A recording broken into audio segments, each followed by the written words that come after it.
rompecabezas y algunos son bien complicados. Ahora imagínense un rompecabezas de 5,000 o 10,000 piezas. De hecho, tenemos unos amigos acá en la iglesia que ese es su, como por decirlo así, su deporte favorito. Y se hacen esos enormes, pero que usted se queda así como... Nosotros armamos uno de 300 piezas y duramos como 2 semanas. No me imagino esos que son así diminutos. Y usted agarra un rompecabezas y empieza con toda la emoción y dice, bueno, vamos a hacerlo. Empezamos por las esquinas, después vamos viendo tonos y poco a poco vamos armando las figuras, los colores, los patrones. Y de un pronto a otro, cuando usted va avanzando a través del rompecabezas, llega a la mitad, 60%, usted empieza a notar algo raro.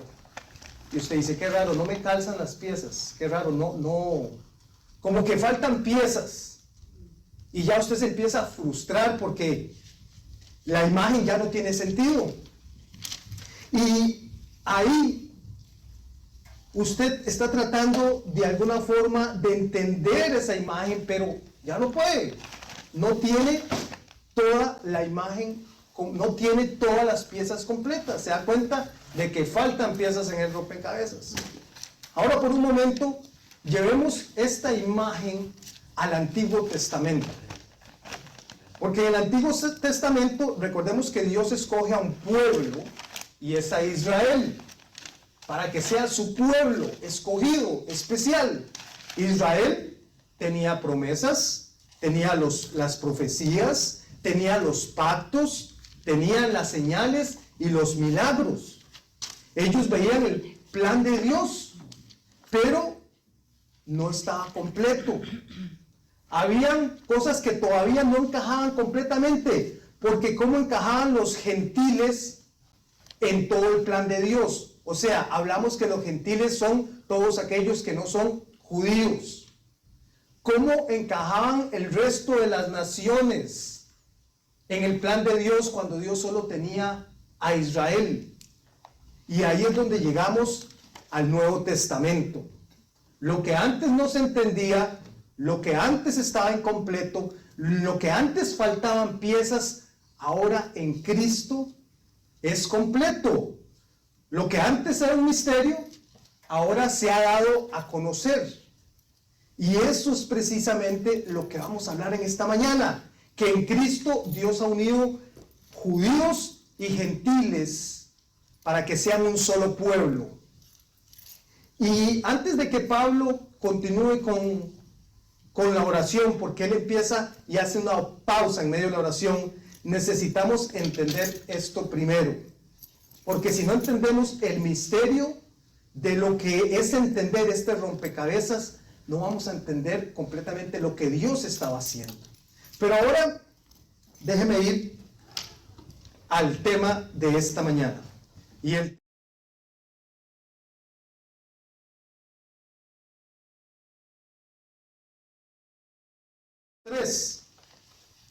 La idea central en esta mañana es que Dios reveló en Cristo un misterio oculto por los siglos, que judíos y gentiles son un solo pueblo en Él.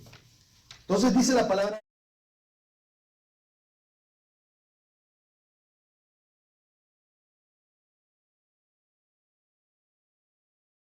capítulo 3 de Efesios: por esta causa, yo, Pablo, prisionero de Cristo Jesús, por amor de ustedes los gentiles, si en verdad han oído de la dispensación de la gracia de Dios que me fue dada para ustedes, que por revelación me fue dada a conocer el misterio, tal como antes les escribí brevemente, en vista de lo cual, leyendo, podrán entender mi comprensión del misterio de Cristo, que en otras generaciones no se dio a conocer a los hijos de los hombres, como ahora ha sido revelado a sus santos apóstoles y profetas por el Espíritu, y a saber que los gentiles son coherederos y miembros del mismo cuerpo, participando igualmente de la promesa en Cristo Jesús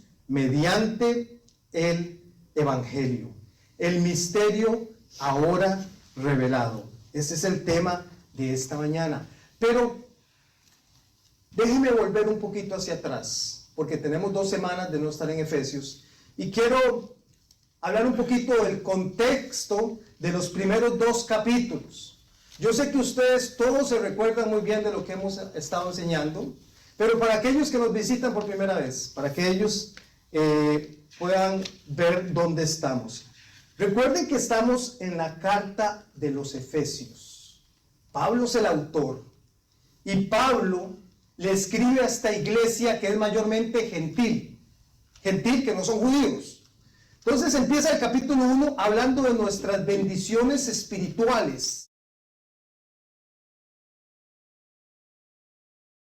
en Dios, pero lo presenta desde la obra del Padre, del Hijo y del Espíritu Santo. Vemos la Trinidad en ese primer capítulo hermoso, donde en el Padre nos escoge antes de la fundación del mundo, nos predestinó para adopción, para ser sus hijos, y nos hizo aceptos, nos da una familia. Esas son las bendiciones del Padre. Después en el Hijo tenemos redención por su sangre, por su sacrificio en la cruz. Tenemos el perdón de pecados y nos dio a conocer su voluntad. Eso es a través de Cristo. Y a través del Espíritu Santo fuimos sellados, le pertenecemos. El Espíritu Santo viene y entra a la persona, y esa es la garantía de nuestra herencia. Nuestra salvación empieza a través de un plan eterno, hermoso, que es ese plan de Dios que se realiza por el Padre a través del Hijo y es asegurado por el Espíritu Santo. Eso es el primer capítulo, de una forma muy resumida. Después avanzamos a Efesios capítulo 2. Continuamos nuestro estudio, y ahí en Efesios capítulo 2 Pablo nos muestra ese proceso de perdición donde estábamos sin Cristo a salvación y santificación. Pablo ahora muestra nuestra condición, el medio de la salvación y el resultado en Cristo. Sin Cristo nosotros estábamos muertos en pecado, separados de Dios, sin esperanza, sin Dios. Esto es una persona sin Cristo. Y el resultado es la perdición, la condenación. Después, a través de Cristo, a través de la cruz y su sacrificio, fuimos resucitados. Estábamos muertos en nuestro pecado y venimos a vida. Fuimos reconciliados con Dios. Y esta es la salvación en Cristo. Y en Cristo, que es después de recibir la salvación, fuimos hechos un solo pueblo. Judíos y gentiles vienen a ser un solo pueblo. Tenemos acceso al Padre y somos edificados juntos a través del Espíritu Santo. Este es el proceso de la santificación, donde estamos hoy como iglesia, creciendo en la santificación. Entonces, en resumen, Efesios 1 muestra lo que Dios hizo por nosotros. Efesios 2 nos muestra de dónde nos sacó Dios y en qué nos convirtió. Esta es nuestra nueva identidad ahora en Cristo. Y ahora en Efesios 3 vamos a ver lo que por siglos había estado oculto, que es ese misterio. Era un misterio escondido que ahora ha sido revelado a través de Cristo. Qué emocionante. Yo no sé si usted se emociona, pero yo sí. De lo que, como Pablo viene avanzando a través de este hilo hermoso, lo viene argumentando, lo viene enseñando, viene en ese proceso donde nos lleva para ir entendiendo su palabra. ¿Qué es lo que Dios nos da? ¿Quiénes éramos sin Dios? Ahora estamos en Cristo. Y ahora en Cristo tenemos todo esto. Y ahora vamos a ver cuál era ese misterio. El primer punto de esta mañana es un prisionero con propósito. Un prisionero con propósito. Vamos a el primer versículo, versículo 1 de capítulo 3. Dice, por esta causa, yo, y aquí está Pablo, que es el autor de esta carta, prisionero de Cristo Jesús, prisionero de Cristo Jesús por amor de ustedes, los gentiles. Pablo empieza esta sección diciendo, por esta causa. O sea, es un conector que viene a tomar todo lo que vimos del capítulo 2, que estábamos muertos, separados en oscuridad, pero ahora estamos en Cristo. Entonces Pablo continúa ahí su argumento, por esta causa, pero después dice, yo, por esta causa, yo. Y ahí usted se queda esperando la respuesta. Bueno, ¿qué? ¿Yo qué? ¿Qué nos está diciendo Pablo? ¿Qué sigue después? Y después Pablo continúa el versículo 1, pero en el versículo 2, si usted tiene su Biblia ahí, cambia completamente la conversación. Él cambia el tema.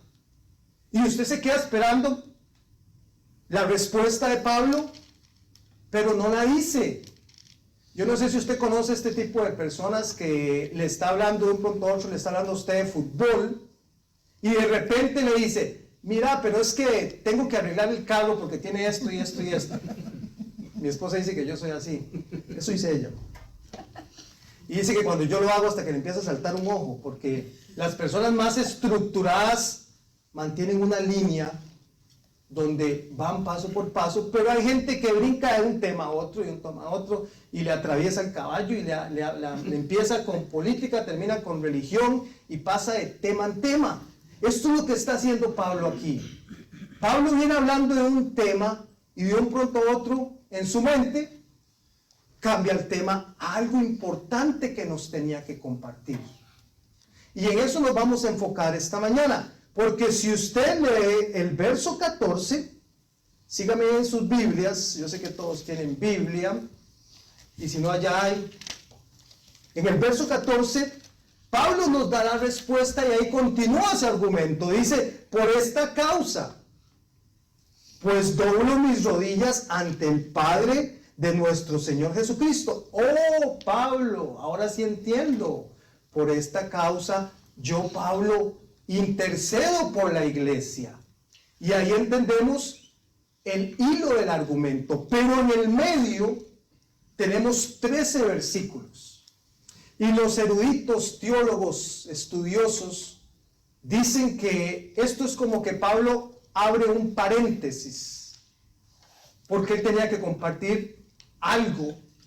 Y lo que él va a compartir es el tema de esta mañana, que es el misterio ahora revelado. Pero continuamos en el verso 1.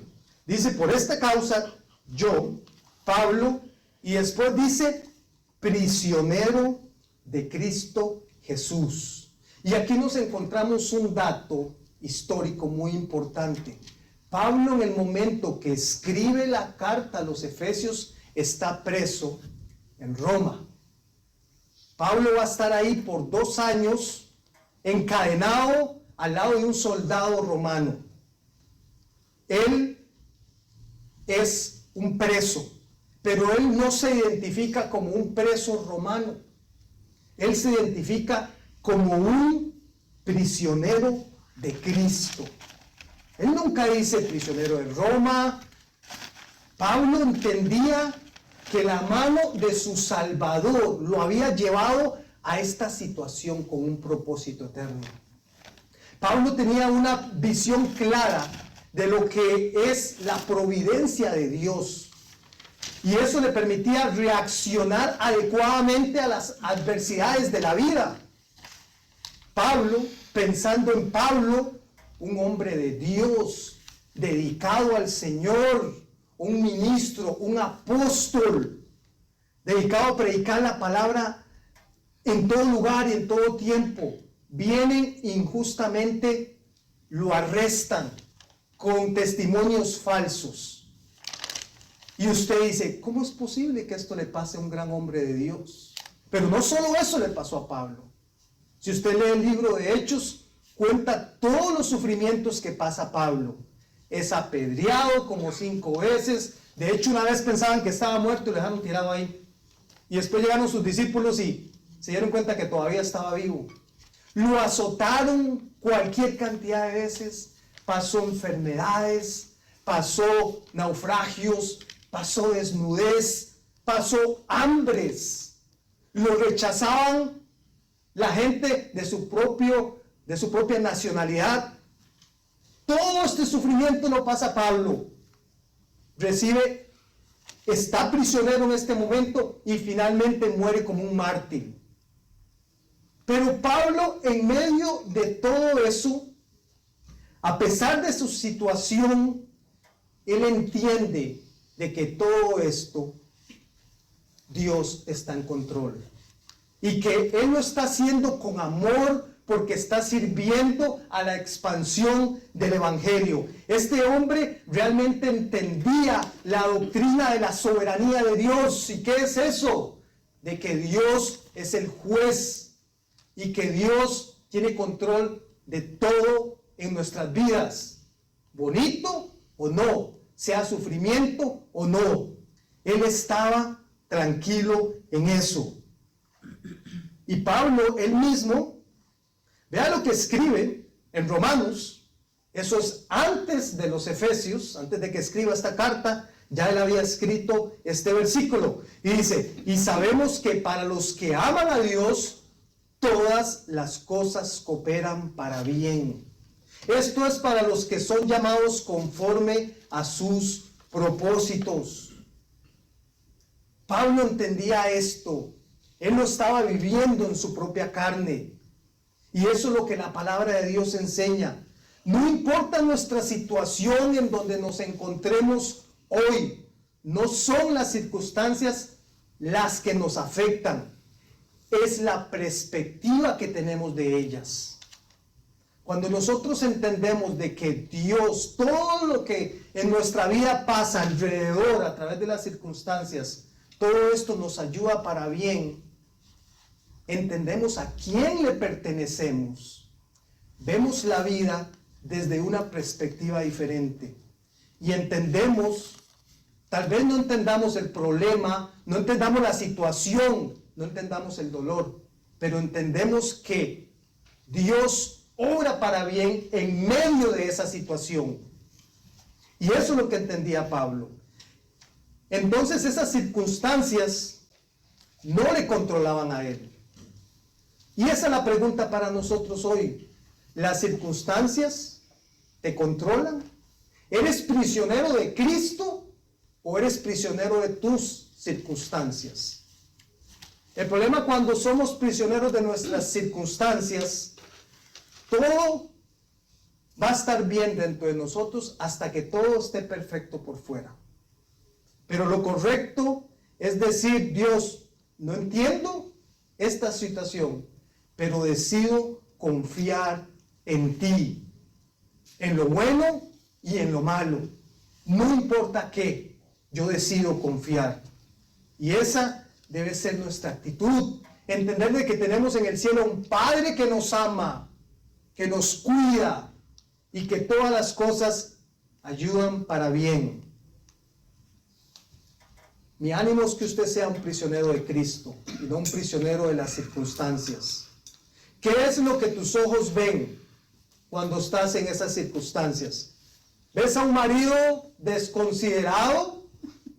¿Un hijo rebelde? ¿Un jefe abusivo?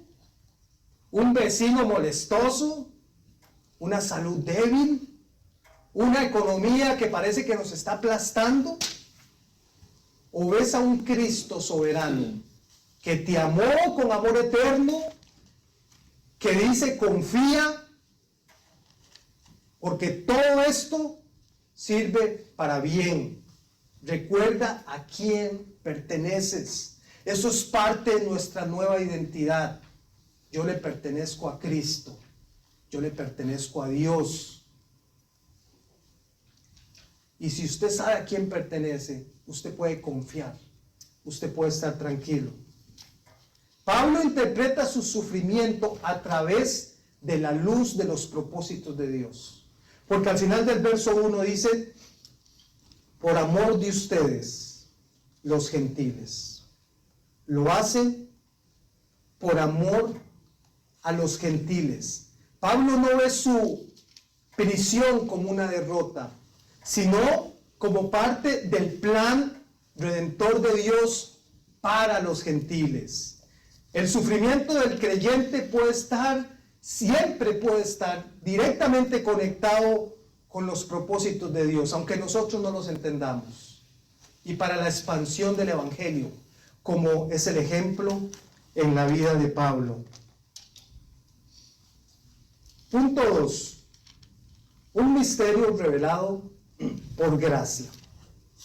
Dice el versículo 2. Si en verdad han oído de la dispensación de la gracia de Dios y que fue dada para ustedes.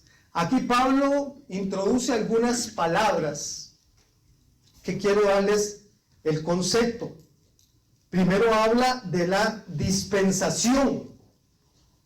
Suena un poquito fancy esa palabra, pero ¿qué significa? En el original significa oikonomía. Se refiere a una administración o mayordomía. Eso es dispensación. Un encargo o responsabilidad de administrar algo que le pertenece a otro. Básicamente, eso es un administrador. No es el dueño, pero es el que administra. Pablo recibe una responsabilidad específica y es administrar y comunicar la gracia de Dios a los gentiles. Eso es esta palabra, dispensación. Es un administrador, ser un mayordomo de algo que no nos pertenece. Después también habla de la palabra gracia. La palabra gracia es el favor inmerecido de Dios. Ya sabemos esto. Es recibir lo que yo no me he ganado, que es la salvación y la vida eterna. Nosotros no nos ganamos la salvación. Fue lo que Cristo hizo en la cruz. Lo recibimos por gracia, por amor. Es un regalo de Dios. Eso es la gracia. Pero la gracia no solo es a través de la salvación, sino a través de todo lo que hagamos en nuestra vida. Todo lo que recibimos en esta vida es por gracia. No solo la salvación, todo lo que Dios nos da. Nuestra vida es por gracia. ¿Qué significa eso? Si aplicamos estas dos palabras, todo lo que Dios te regala, te lo da con un propósito de administrarlo correctamente para Él. Y empieza con tu vida. Tu vida no es tuya. Usted no puede hacer lo que le da la gana con su vida. Como dicen los chiquillos ya cuando están creciendo. Yo ya tengo 18. Usted no me diga qué hacer. Me voy de la casa. Y uno dice, uy, si le estaba limpiando los pañales hace poquito, y ahora quién se cree. Pero muchas veces en el corazón tenemos la misma actitud con Dios, porque nosotros pensamos que somos dueños de nuestras propias vidas. Si Dios hace esto, nos quita la vida en ese momento. ¿Y cómo estás administrando tu vida? Esa es la pregunta. ¿Con un propósito para Dios? ¿Con dirección para su gloria? ¿O estás viviendo como te da la gana, para ti mismo? Dice 1 Corintios 3:13 que un día el Señor nos va a llamar a todos a dar cuentas. Es como que llega el jefe de la compañía, usted es el administrador, y de un pronto a otro cayó el jefe. Y dice, vamos a hacer auditoría hoy. Y ahí sí, esperemos que todo esté bien administrado. Dios nos va a llamar a hacer una auditoría a todos. Eso se le llama el juicio del gran trono blanco. Y eso es para las personas creyentes. Y Dios nos va a pedir cuentas de los dones que nos dio y lo que hicimos con esos dones. Si lo administramos bien o lo administramos mal. Pastor, es que yo la verdad no sé si tengo ningún don llamado talento. Como no, si la Biblia dice que somos un cuerpo, acá en Efesios lo vimos hace poco. Pero es que yo me siento como el dedo gordo del pie izquierdo. Yo me siento como que no sirvo para nada. Y sin ese pie nosotros perderíamos el equilibrio, nos caeríamos. Todos tienen un propósito en el plan de Dios. Todos tienen un don o dones o talentos que se necesitan administrar para la gloria de Dios. No para tus propios intereses o placeres. También Dios tiene un segundo juicio que se le llama el juicio del gran trono blanco. No, el primero fue el tribunal de Cristo para los creyentes. Ahí me confundí. El tribunal de Cristo es para los creyentes. Ahí se le va a dar premios a los que hicieron las cosas bien, y a los que no se les va a llamar la atención y no van a recibir nada. Eso es para los creyentes en Cristo. Pero para los que no quisieron recibir el regalo de Cristo en sus vidas, se van a ir al juicio, al gran trono blanco, y eso es para los incrédulos. En Apocalipsis 20:11. Y ahí, el que está ahí, se le va a decir su veredicto, que es el lago de fuego por toda una eternidad. ¿Por qué? Porque decidieron rechazar a Cristo y su sacrificio. Entonces, nuestra vida no nos pertenece. Administrala bien, porque le pertenece a Dios. Nuestro cuerpo no nos pertenece. No es simplemente para placer. Es para glorificar a Dios. Somos templo del Espíritu Santo. No puedes hacer lo que quieras con tu cuerpo. Meterle lo que sea. Hay que cuidarlo. Hay que administrarlo bien. Hay que darle un buen descanso.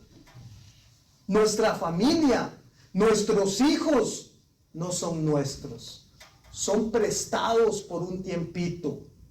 No somos dueños de ellos. Pero sí somos llamados para proveer, para cuidar, pero sobre todo para enseñarles la palabra de Dios, para guiarles y discipularles hacia Cristo. Esa es nuestra mayor responsabilidad como padres, modelar una vida piadosa para ellos. Inclusive no somos dueños de nuestros recursos. Todos los recursos que Dios pone en tus manos es para que los administres bien, no para que andes metiéndote en deudas y administrando mal lo que Dios te dio innecesariamente, sino para ser generosos, para poder compartir con el que está en necesidad, para poder apoyar la obra de Dios. No es que yo hago lo que quiera con mi dinero porque yo me lo gané. No, todo lo que tenemos en esta vida es por gracia, es un regalo de Dios. Y Dios nos llama a administrarlo correctamente. Nuestro tiempo con Dios, nuestro tiempo con nuestra familia, con la iglesia. ¿Cómo estás administrando tu tiempo? No es para pasar ahí una maratón de Netflix por 4 horas y no te acuerdas de orar o leer tu Biblia. No, hay que administrar bien el tiempo también. Y todo lo que Pablo recibió, sus dones, su llamado, por gracia, fue para que cumplir y servir a los propósitos de Dios. Y ese también es nuestro ejemplo. Después en el verso 3, continúa que por revelación me fue dada a conocer el misterio, tal como antes les escribí brevemente. Esa palabra que por revelación significa que fue quitado el velo, fue descubierto algo que estaba oculto, era hacer visible algo que no se podía ver. Esa revelación la recibe Pablo. Y al inicio hablamos de que tenemos este rompecabezas que le faltaban piezas, pero la imagen se empieza a completar poco a poco, porque en el panorama del Antiguo Testamento ellos tenían promesas, ellos tenían señales, pero todo no estaba claro.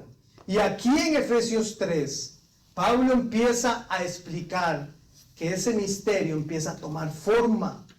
El plan no fue descubierto por el hombre, sino fue revelado por Dios. Dios muestra lo que estaba oculto.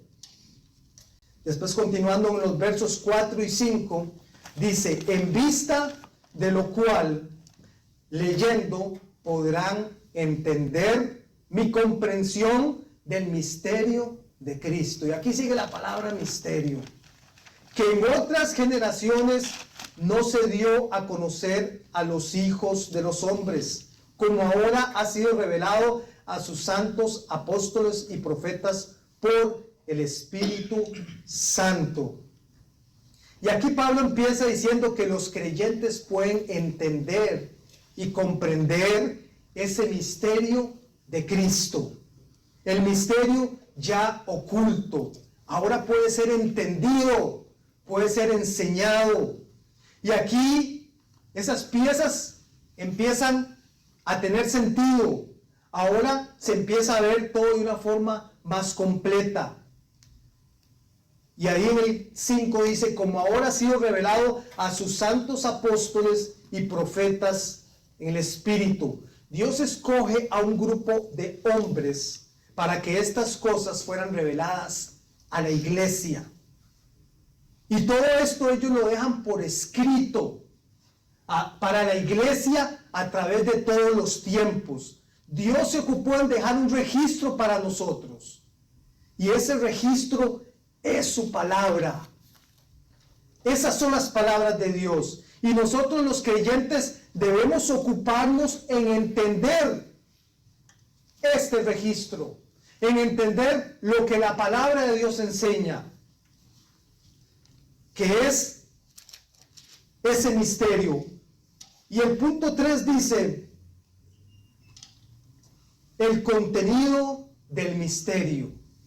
Finalmente aquí Pablo nos va llevando como en un drama hasta que llega a decirnos cuál era ese misterio.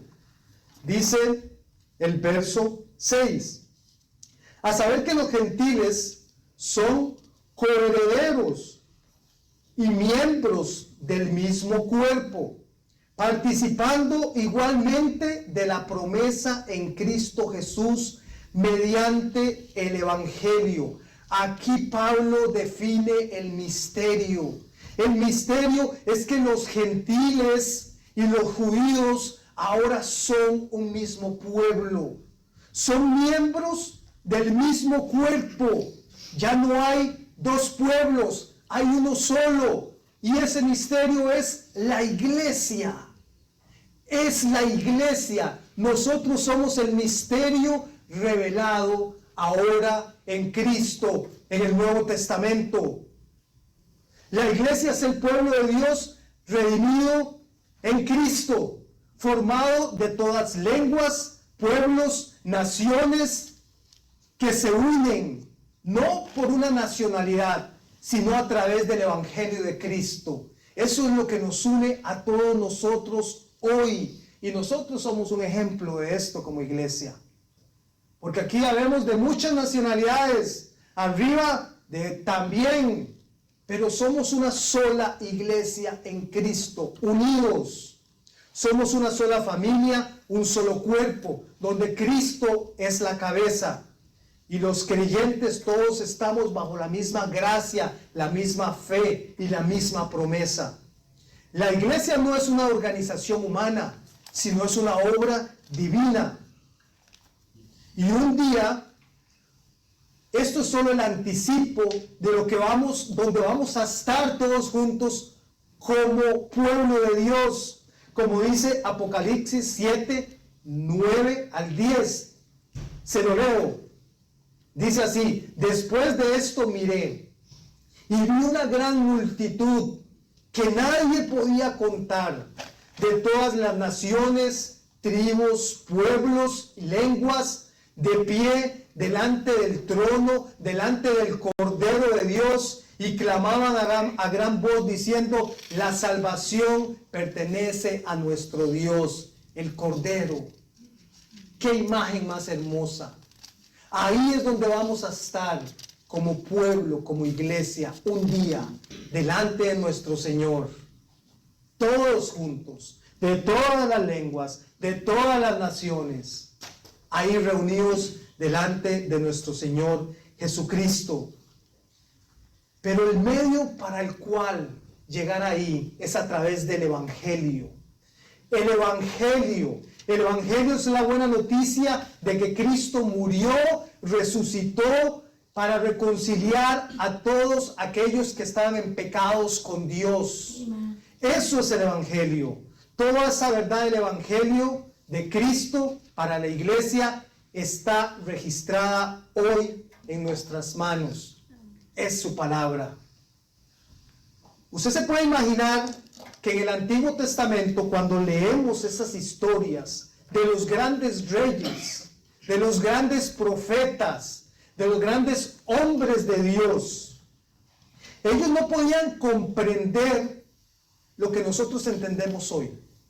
Ellos no tenían la revelación completa de la palabra de Dios. Ellos solo tenían partes. No lo entendían como nosotros hoy.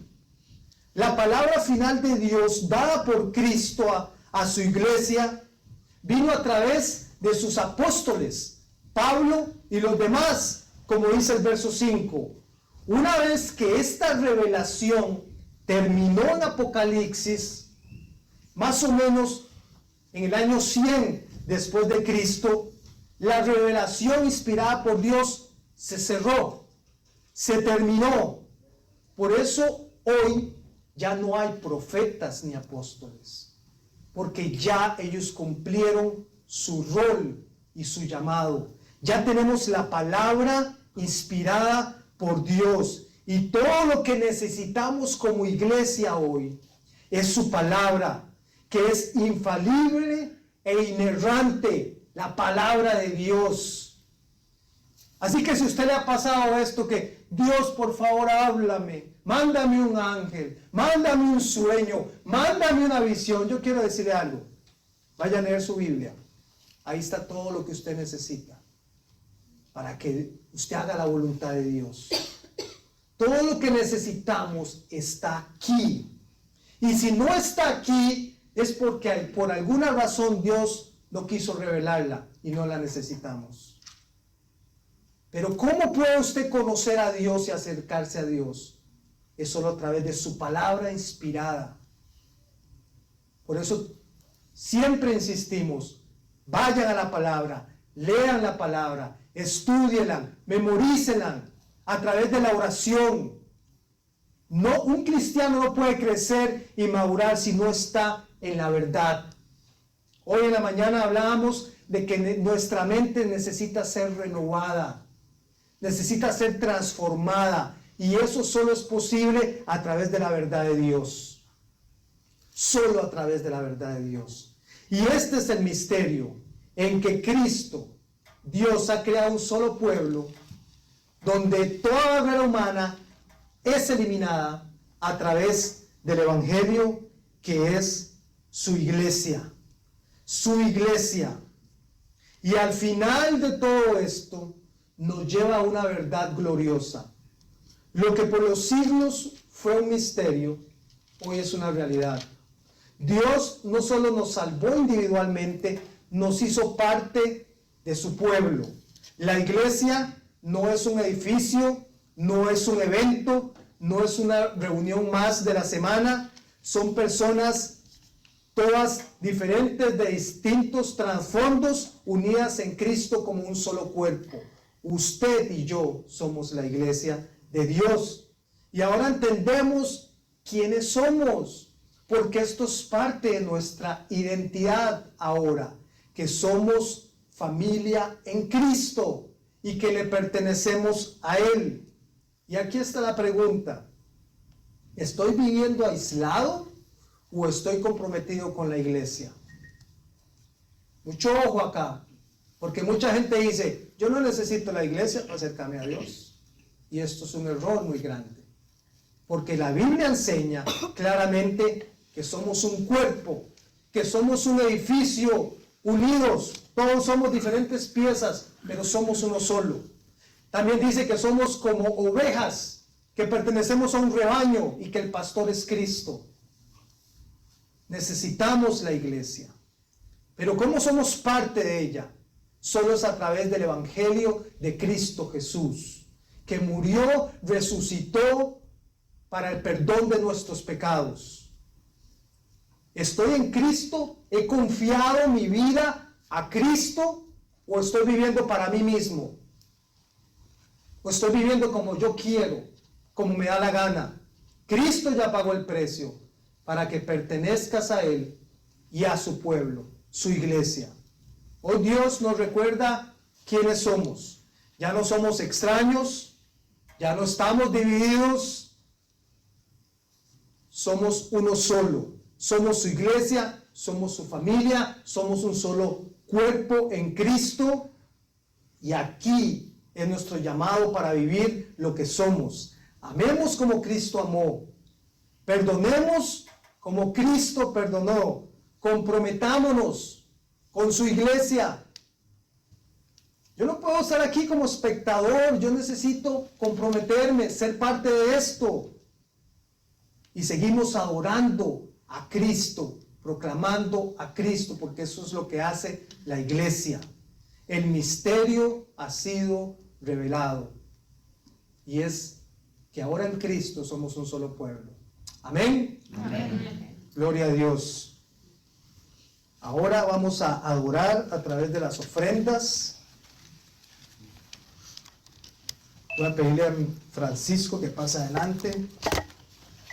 Voy a pedirle a Daniel que nos ponga una canción de alabanza.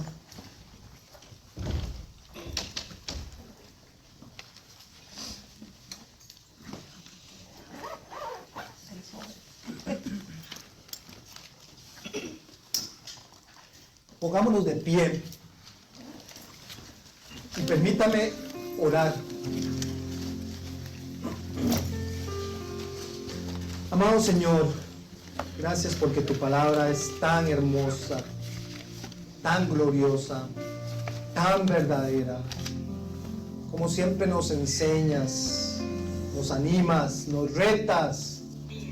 Señor, entender que nuestra vida no nos pertenece, sino le pertenece a Cristo. Que podamos responder como iglesia, Señor amado Dios. Que podamos vivir como Pablo vivió. A pesar de los sufrimientos, de las luchas, de las diferentes circunstancias, que nuestra vida sea una vida para glorificar tu nombre y que podamos compartir con otros esta verdad. Señor, hoy queremos adorarte también a través de las ofrendas, reconocer que todo lo que tenemos viene de ti, nuestro trabajo, nuestra salud. Señor, todo viene de ti. Que podamos dar con generosidad, no por manipulación, no por buscar algo a cambio, sino simplemente entender, Señor, de que te necesitamos en todo y que podamos adorar también a través de esto, Dios. Gracias por mis hermanos presentes y gracias, Señor, por esta mañana. En tu nombre oramos. Amén.